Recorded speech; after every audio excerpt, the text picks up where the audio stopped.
ইন্দ্রনীল সেন ব্রাত্য বসুর সঙ্গে এক লাইনে অরূপ বিশ্বাসকে ফেললেন। না একটু আমি তার কথা বলতে দিতে হবে। ইন্দ্রনীল সেন এবং ব্রাত্য বসু দুজনেই গুণী শিল্পী ছিলেন, এটা নিয়ে কোনো প্রশ্ন নেই।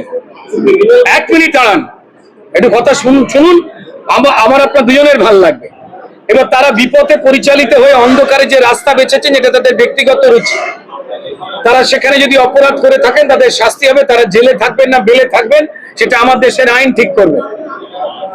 কিন্তু অরূপ বিশ্বাসদের মতো লোক যারা কোনোদিন তাদের পরিবারের কেউ শিল্পে সতেও পা দেয়নি, তারা গোষ্ঠী শুদ্ধ শিল্পকে নিয়ন্ত্রণের কাজে এগিয়ে এসেছিলেন। তফাৎটা একটুখানি বুঝতে হবে। তাহলে এই ক্ষেত্রে আমরা কি দেখবো? অরূপ বিশ্বাসদের অপরাধ কম, কারণ তারা না জেনে অপরাধ করেছেন, তারা অজ্ঞ অসচেতন শিল্প মাধ্যম সম্পর্কে। কিন্তু যারা জেনে অপরাধটা করেছেন তাদের ক্ষমা করা কঠিন।